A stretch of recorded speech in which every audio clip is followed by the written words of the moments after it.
Hey everyone, it's Silver Seeker, and normally on Sundays we do a video series called Guess the Price, where we look at some grossly overpriced coins. We go over the description, but we hide the price, and then what we do is we give you a second to guess what the price of the coin is, and then see if you're right when we reveal the price. But today we're going to do something a little bit different. This one right here, what we're going to be looking at is a few sold coins, 3 of them that sold, 1 that hasn't sold yet, and we're going to look at why these ones sold, and then additionally on the last one, we're going to look at one that hasn't sold, but we're going to explain why this thing is definitely not real. And this is the idea of this video, is to give you an example of a few things that you should avoid while you are shopping for coins on the internet, especially if you're a novice collector or this is something you're just getting into, because it is very easy to be fooled or confused by some of these listings like the ones I'm about to show you. But really quick, guys, check out today's meme of the day. I do like this one. You can go broke buying coins, but you'll never be broke. Well, unless you buy the coins I'm about to show you, then you could possibly do both. But anyway, guys, really quick before we get into it, if you like videos like this, if you want to learn more about coin collecting, silver stacking, and more, don't forget to subscribe and click my bell for future notifications. All right, let's go. So the first one we're looking at, guys, this one right here, this one was actually tipped off to me by my moderator and awesome friend, Mr. Nichols, over in our Discord server. There's a link to our Discord server below if you want to join and hang out. We're looking at basically what we have here, guys. It says collect 10-cent coins. Obviously he means collectible. This one sold for $6 with $3.49 shipping, and essentially what it is, it's a collection of 6 random horrible dimes. I mean, I don't even know how else to explain it. He says it down here, 10-cent coins with different finishes and errors. Let's take a look. So we'll click this. If we click the picture, it kind of blows it up so we don't have to look at the sold banner going across it. First up, obviously, we have a 2005 D that looks like it was found in a parking lot after it had been ran over about 10 times by a Mack truck. Very horrible condition coin. Nothing special about this one. It is worth 10 cents though, because it is still legal tender. Next up, we have a 1996 D. This one has a finish like it was probably found in a ground, metal detecting or something like that. It does actually look like someone tried to clean it after they pulled it out of the ground. So they found this with a metal detector, cleaned it, whatever. This one right here, gosh, who knows? Very heavily circulated 1988 D, Roosevelt dime. You know, heavily circulated. You got a ding over here. It's, you know, nothing special about this one. You know, a 2006 P that looks like someone probably put a soldering iron on it or something. I don't know. That probably doesn't get hot enough to melt this thing. But my point is, obviously, it looks like there's some flame damage there that caused it to melt in the center. Or who knows, maybe they hit it with something. I don't know. This one right here is a 2003 dime. Same thing, heavily corroded, probably found metal detecting. And then finally, this one down here looks like some acid got on it. Maybe it was like part of a jewelry piece, because it looks, who knows with this. I mean, something happened here. It was drilled and filled. Of course, the R's, I have no idea what actually happened with this one, but this is very clear that this is post-mint damage. But my point is that somebody did pay $6 plus $3.49 shipping, so they paid $9.49 for this. They're 6 dimes, so they paid about $8.89 too much. Because that's really all they were worth, is 6 dimes. So if you're a novice collector, you might actually think some of these are errors. You look at, you know, something like this and think maybe that, you know, happened at the mint and it didn't press right. My point is obviously, you know, avoid things like this. If it's not an error that's known, like a double die or an off-center strike, things like that, you know, big ones that are the big errors out there that everyone knows about, you know, just avoid them. I mean, clearly, whoever bought this had no idea what they were doing. I do apologize that they threw their money away at this, but what are you going to do? All you can do is do your best to educate you guys. So next up, guys, we're going to take a look at this one. Now, this one right here it says beautifully rainbow tone 1964 penny. And that's what it says in the description as well. And then if you look here, it says time is a great artist. This is absolutely one of the most beautiful tone coins I've ever seen. Great gift, not only for the coin collector, but also jewelry designer, artist friend, and of course yourself too. Comes from a smoke and pet-free home. I mean, okay. Here, guys, let's take a look at this. If you know anything about toning, you would know that coins do not tone like this naturally. This does not happen naturally at all. It just, yes. I don't know if this was put in acid, and while it was sitting in the acid, it was hit with a 9-volt. That's one way you can tone artificially.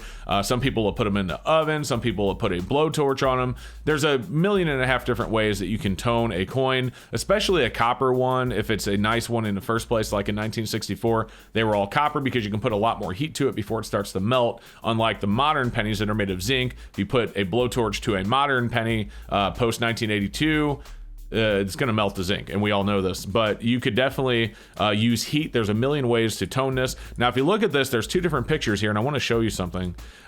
These two different pictures, I don't know if in this first one is probably how it looks in your hand. This one right here, if you look at the background, it's way darker. I assume that they opened this up in Photoshop. They adjusted the curves a little bit to bring out the blues and the greens a lot more, which made this tone pop, which made it look beautiful for you.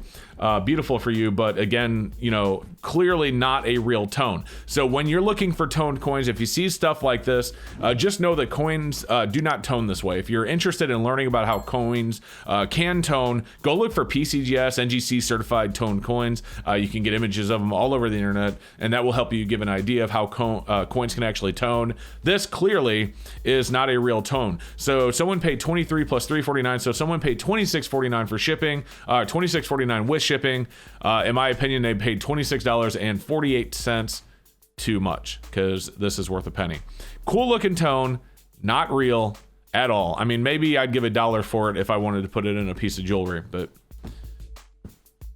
hard pass. All right, so next up, guys, this one right here. Now, this one kind of hits me because this one is a $5 coin. At least that's what it says. $45 is what it's sold for. Now, we all know a $5 Liberty has quite a bit of silver, gold in it. It's 0.24187 ounces, and $45 is what it sold for. Now, I will give the seller a little bit of credit here.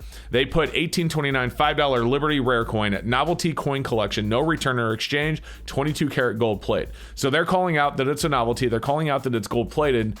But if you aren't reading the entire description, or if you are a novice that doesn't realize that old coins are not novelties, but they're actually coins, you could be fooled. It doesn't say on here that it's actually fake. It does say that it's a novelty, but it nowhere says fake. So if you are a novice, again, I'm not talking about seasoned coin collectors. They're going to know right off the bat.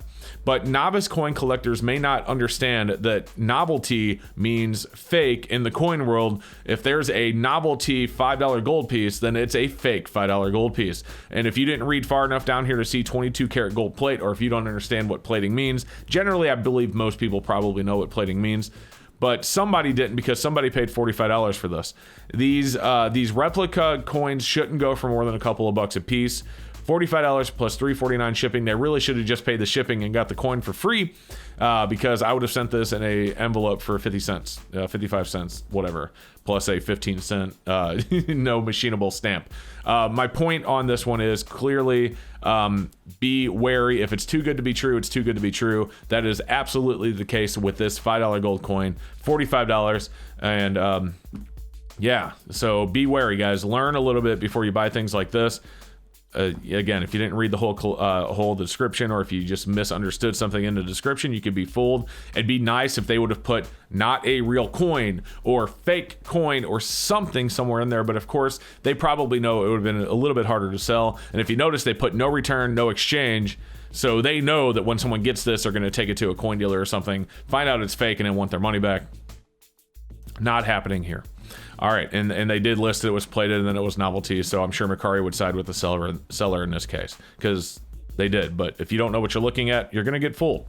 All right, guys, so next up, this one, speaking of too good to be true, this one actually hasn't sold yet. This is an 1893S Morgan silver dollar. Now, we all know that 1893S for business strikes is one of the keys, if not the key, of the business strikes. We're not talking about the proofs like the 95 proof, et cetera, but it's just for the regular issue Morgan silver dollars, the 93S, low mintage, very key date, especially given that it's not even a Carson City. So the 93S right now, this one is, he's trying to sell it for $1,899, free shipping.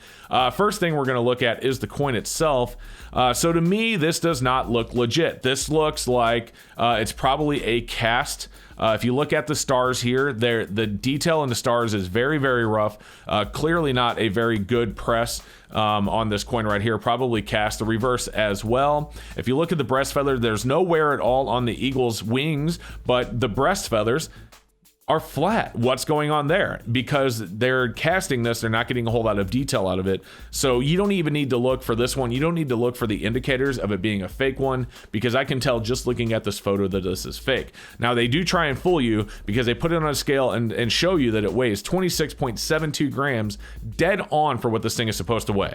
Now, I don't know if this is manipulated or if they did actually cast this in 90% silver, so they got the weight right. I don't know. It is possible. There are a lot of fakes out there that are cast in or pressed in actual 90% coin silver. They'll melt down half dollars. They'll melt down, common date piece dollars, common date Morgans, and they'll cast them into things like this so that the weight's correct, the metal's correct, but clearly this is not a 93S. So what you're going to be getting here is you're going to be getting 0.77 ounces of silver, and that's it. But anyway, another way you can look at this is, again, if it's too good to be true, it's probably not true.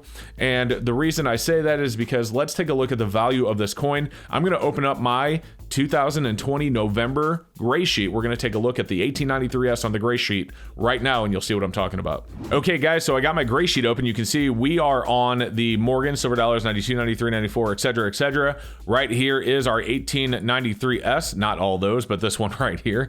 There's our 1893S. Now, these go in order from left to right. You got VG, fine, very fine, extra fine, AU, and AU58. And then this big black bar right here on the other side of it is the uncirculated grades. So that coin looked like it was in XF to AU condition. Honestly, it looked uncirculated in some spots and less than uncirculated in others, which is another indicator that there's something going on there. It's just a really bad casting. But let's just say it looked like XF AU. XF $6,900, AU $16,800. So this guy's selling this, for what?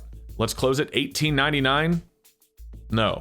So right off the bat, even without investigating this coin, without looking at it, without knowing what to look for on fake Morgans, that just by the price, this is fake.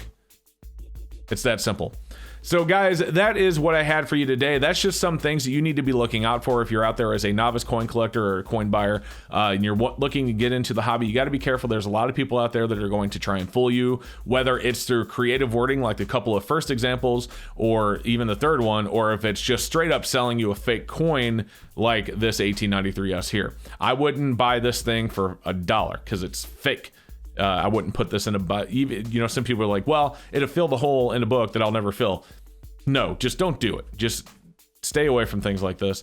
So anyway, guys, again, thank you so much for watching. I hope you learned something today. If you did, make sure you like and subscribe. I hope to see you in future videos as well. It has been a pleasure doing this video with you guys. Thank you so much, and we'll see you next time. Thank you so much for joining me, guys. I hope that you enjoyed the video. I do want to give a huge shout out to all of my awesome channel members that are scrolling on the right hand of the screen right now, including tonight's featured Palladium member. Thank you so very much for your support. Guys, don't forget to subscribe before you go. Thank you so much for watching, and we'll see you next time.